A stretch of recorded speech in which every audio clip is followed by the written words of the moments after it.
the end for you. What are you doing? Open this door, please. And what do you mean by the end? I just turned off the breaker downstairs. Now the elevator won't work, and you can't get down from the second floor. What? What are you talking about? I'm heading out on a 7-night, 8-day trip with my friends. The fake mom can starve on the second floor. Hey, stop joking and open the door. I could open it, but you can't get down to the first floor by yourself. Your smartphone and computer are downstairs, so you can't call for help. Dad's on a business trip and won't be back for 3 months. The situation looks pretty hopeless.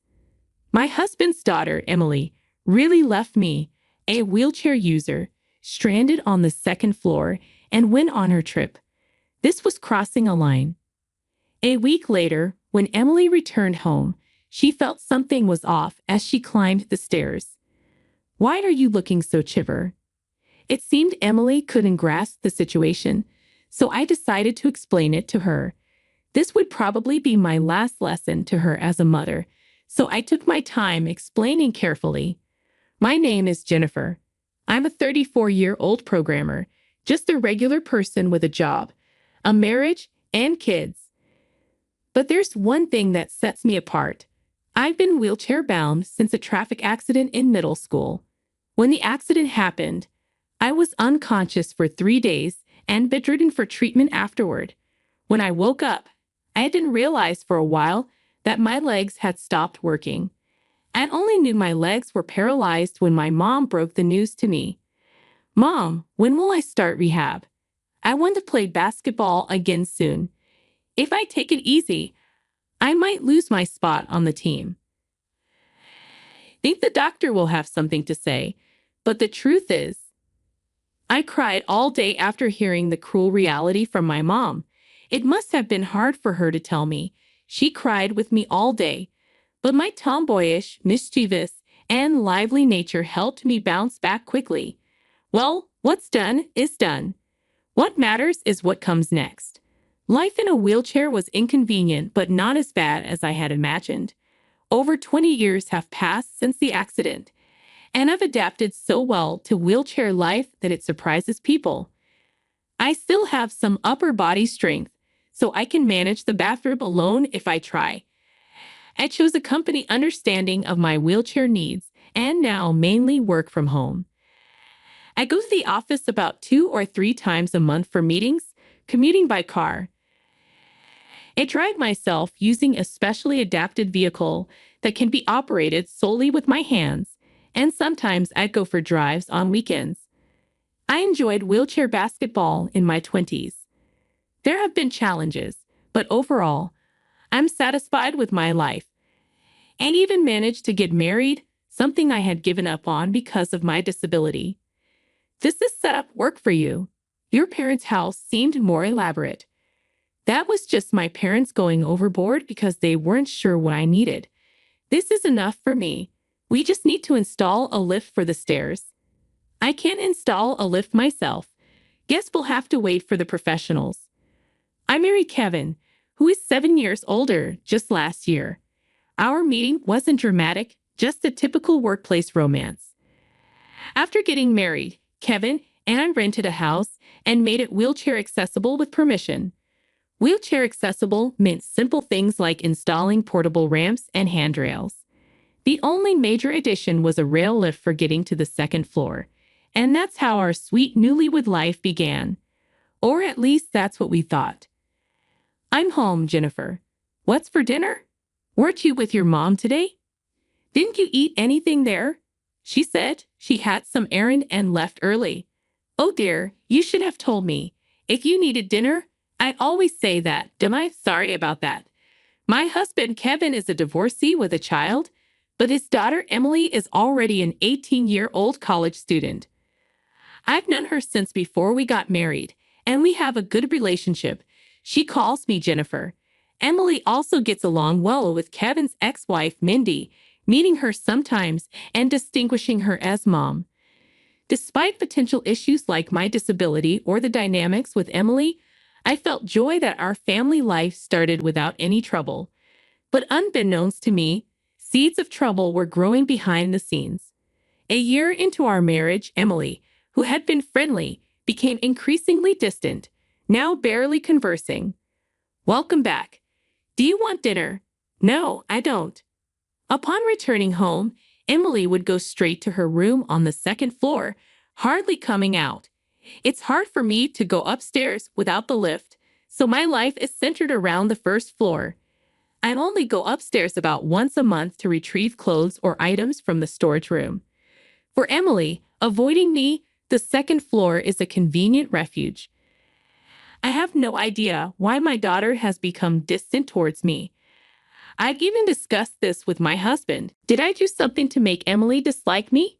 You can't think of anything, right? No, nothing at all. We were so close before, even when we first moved into this house. She talks to me just like she always has. Why this sudden change? It wasn't sudden. It started about a month after moving in here. Maybe living with me made her upset? Probably not. She's known about your disability since before we married. Kevin and I were at a loss, not understanding why Emily's attitude changed. Without knowing the cause, we couldn't solve it, so I tried talking to her, but it seemed that wasn't the best approach. "Oh, you're home early today." I'd only had 2 classes. Wait a moment. I stopped Emily as she was about to go upstairs. "What?" Emily turned to me with a face somewhere between anger and no expression. I couldn't tell her feelings, but her annoyance was clear. "We haven't talked much lately. Is something going on at college, or is it something to do with me? If you're troubled, you can tell me anything. Don't act like a mom. It's annoying." Emily mumbled and went upstairs. I thought I must have misheard. It was hard to believe she would say something so cruel. I convinced myself it was a misunderstanding, trying to ease the shock. That night, I discovered the reason behind Emily's coldness and reported it to Kevin. "It seems I'm the cause," she said. "Don't act like a mom. It's annoying." "What?" Emily said that. Kevin was furious, leading to a family meeting. After hearing my side of the story, my husband loudly called for our daughter from the bottom of the stairs. Summoned by her father, she came to the living room with a sulky expression and sat down. "Emily, I heard you said something awful to Jennifer." "Why would you say that?" "Jennifer, she's not my mom. She's just a fake mom to me. Isn't this how you treat a fake mom?" "How can you say that?" Kevin looked ready to explode. "Please, don't yell," I interjected. If my husband lost his temper here, we wouldn't be able to hear our daughter's side and resolve the issue. Suppressing the shock of being called a fake mother, I urged my husband to stay calm. Kevin regained his composure and continued. "Why did you suddenly start saying that? You never used to." When I thought about it, it's weird. Dad divorced Mom and remarried within a year.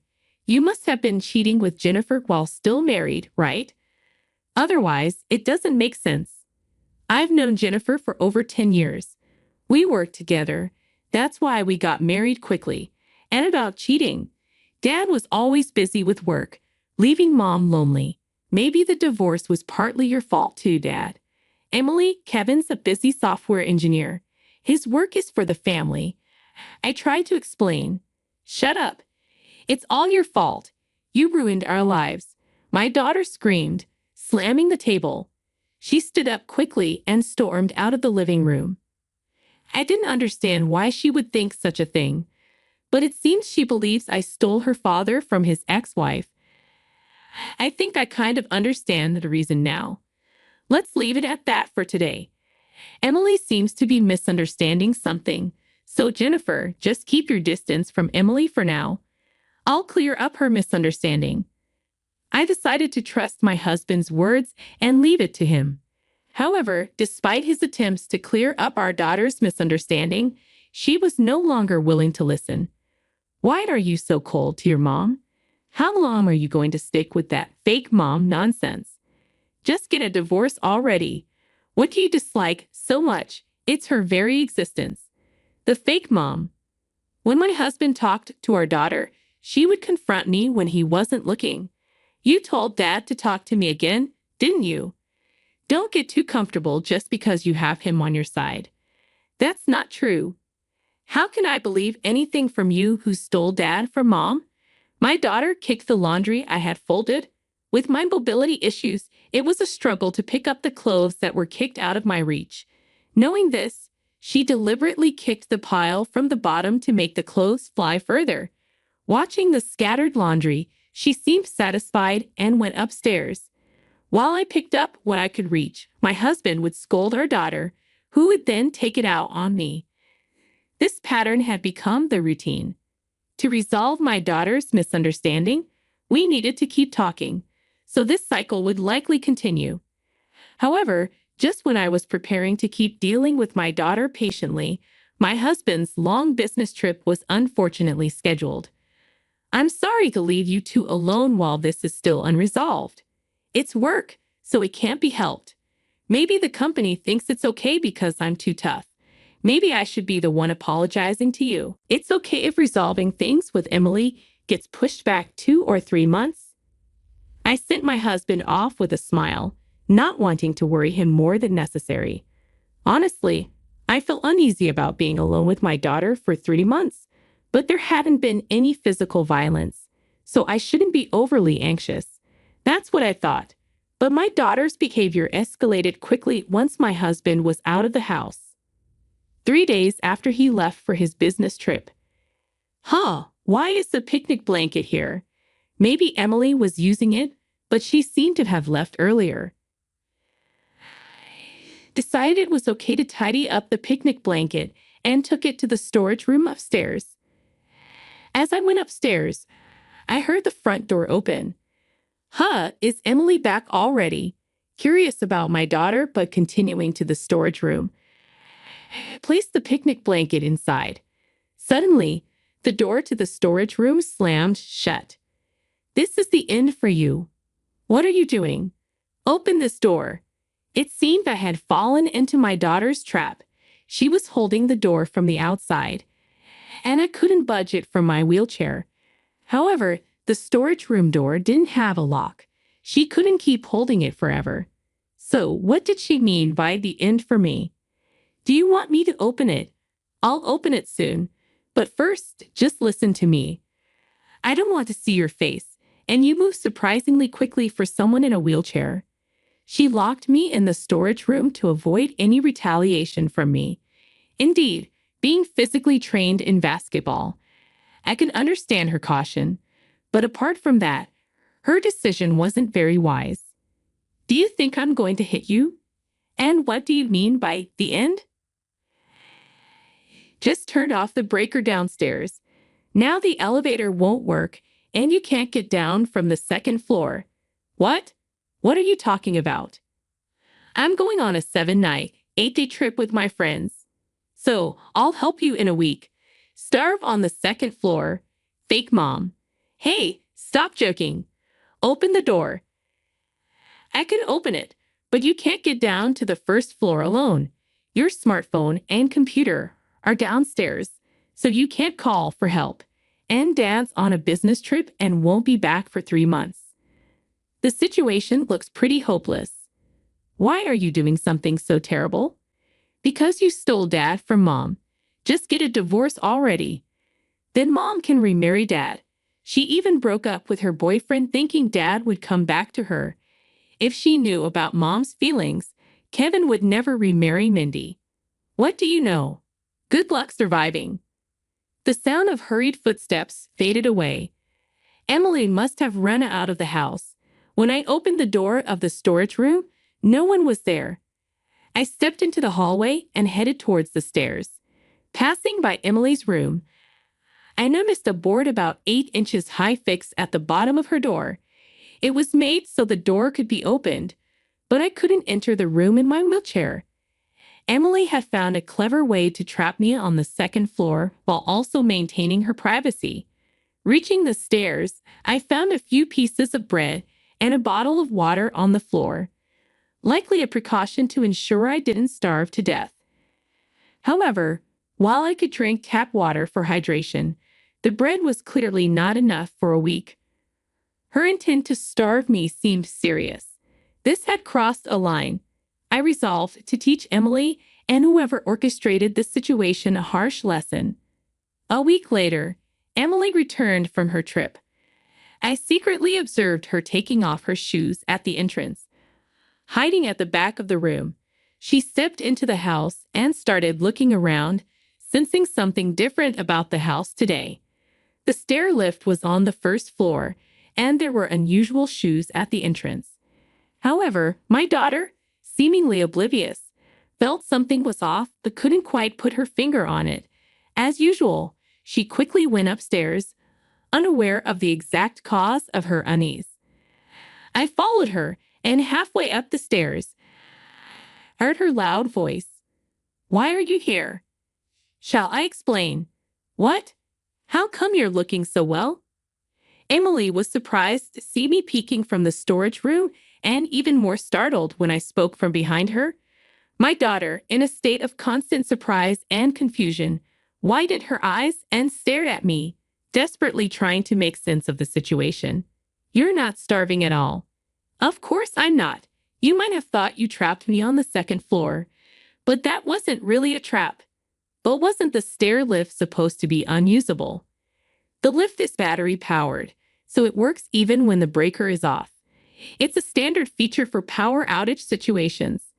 Then, yes, right after you left for your trip, I went downstairs using the lift. Even if it hadn't worked, I could have asked for help from a window. As for the breaker, I usually use a stick to reset it, so no issues there. And thanks for the bread, by the way. It made a nice snack. Emily had grown cold towards me about a month after moving in. Because she reduced her interactions with me early on, she never fully understood the extent of my mobility limitations. Even after living together for a year, she didn't fully grasp how the stair lift worked. Right after she left for her trip, I went downstairs as usual and immediately called Kevin to report what had happened. When Emily learned that I wasn't starving, she quickly looked towards the storage room and pointed to a person sitting there in shock, shouting, "Why is Mom here? And why is she sitting like that? What are you up to?" "I'll explain that." My husband had been standing right next to the storage room door all this time, but Emily was too shocked by the sight of her mother and me to notice him. So she yelled out in surprise again, "Dad, why are you here? Aren't you on a business trip?" "Huh, it's not an overseas trip. It's Sunday, and I'm off work, so it's not strange for me to be home," he replied. Emily's naive question seemed to perplex my husband. At 19, and with only part-time job experience, she had assumed that a long-term business trip meant he couldn't come home often.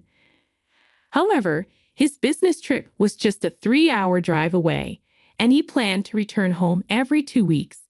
Today, a bit earlier than scheduled, he came back due to the situation with Emily. "I heard from your mother about the nonsense you've been up to in telling me to divorce. Yes, it's all because of this fake mom. If she wasn't here, Mom and Dad could remarry. I'm never getting a divorce, and I won't remarry Mindy." "Why not? The reason for the divorce might be Mom's affair. But wasn't it also because you were always working? Besides, Mom can't forget you. She's repented and left her affair partner, waiting for you." Hearing Emily's words, my husband and I sighed. Mindy, unable to bear the tension, bowed her head, staring at the floor. "Mindy, explain it yourself. That's why I brought you here." "Yes, the affair was not because of your work. It was just me enjoying playing around with men," Mindy confessed. "Lies, right? You said the affair was because of Dad's work and that you left the other man because you couldn't forget Dad. It's not like that. I was dumped again because of my infidelity. I've always had a low income from part-time jobs. Over 40 now. I can't find a new job or catch a new man. Struggling for money. I thought of getting help from Kevin again, but then I heard he remarried." "So you fed Emily lies about me having an affair with Jennifer even before the divorce, trying to disrupt our life and set the stage for a divorce." Yes, that's true. When Emily locked me upstairs, Mindy had mentioned wanting to remarry Kevin. So, after hearing from me, Kevin immediately contacted Mindy. Upon confronting her, it became clear she had been manipulating Emily. The quickest way to clear Emily's misconception that I stole Kevin from Mindy was to let her hear the truth from Mindy herself. Therefore, Kevin arranged for Mindy to be at the house when Emily returned from her trip. What? So I was deceived by Mom? It seemed as if Mindy was the mastermind and Emily a victim. But even if deceived, Emily had crossed a clear line, so Kevin prepared to take a firm stand. Mindy is at fault for deceiving Emily, but you're also wrong. You went too far. Don't come back to this house. What do you mean I was deceived? Emily's voice was indignant ***. Even if you were deceived, you tried to starve your mother by locking her upstairs. If the lift hadn't worked, you could have been arrested for unlawful confinement. But I didn't know about the lift. It's not fair. You can't just kick me out. I'm only 19. Kevin's expression was stern. In the eyes of the law, you're an adult at 18. Parental rights have already ended. You're not a child who can be indulged anymore. What do you mean? I'm still a student and can't do anything, and yet I'm considered an adult. That's the law. If you have a complaint, take it up with the government. We'll pay for your college tuition until you graduate, but you need to figure out your own living arrangements and expenses. Emily's eyes filled with desperation. That's impossible. Hey, I can go live with Mom, right? She'll take care of me, won't she? Mindy shook her head. I can't. I'm struggling financially and tried to use you to get help. I can't possibly take care of you. Emily's face turned red with frustration. Regardless of what the law says, I'm still a child. Parents should take responsibility. Make up for deceiving me. Rejected by Kevin, Emily had no choice but to turn to her mother, Mindy, who was living in tight circumstances. Knowing her lack of options, Emily had to rely on Mindy. I can at least stay in the house, right? Emily's voice wavered. If you move in, I'll end up having to take care of your living expenses. Mindy replied, I can see where this is going. I'm not like you. No, you're the same as me. You're my daughter after all. An ugly, self-deprecating argument unfolded before us. I wish they would stop fighting in someone else's home. Excuse me, can you take this discussion elsewhere? Emily and Mindy left the house without a word. It felt a bit pitiful, but Kevin was right. Emily was no longer a child. She might have endangered my life if things had gone differently. Making her realize the gravity of her actions is also a parent's duty. I watched her leave, hoping for her growth in the future. In the end, Emily moved in with Mindy. Mindy was living in a cramped, cheap apartment due to her financial situation. Emily moving in meant a cramped life with no privacy. Mindy told Emily to contribute to some of the living expenses like rent and utilities. Since Kevin wouldn't provide anything other than tuition, Emily had to pay these expenses from her part-time job earnings. But as a student, she couldn't always work. Most of her earnings went to living expenses, leaving her no money to hang out with friends. It must be tough for her at an age when socializing is everything. She might even lose friends due to being seen as unsociable. Well, she should accept this as a consequence of her actions. Mindy's life became a bit easier now that she received some financial help from Emily. But instead of getting a full-time job, she continued working part-time. Emily, frustrated by the lack of money, often argued with her, "You should get a full-time job, not just part-time. You're planning not to pay living expenses once my income increases, aren't you?" They often had these kinds of arguments about money. Kevin seems open to supporting Emily if she shows remorse, but that appears to be a ways off. With Emily gone, our life as a couple has begun. Though we've been married for over a year, it feels like we're newlyweds again. We're enjoying our time together, finding peace and joy in each other's company after the tumultuous year we've had.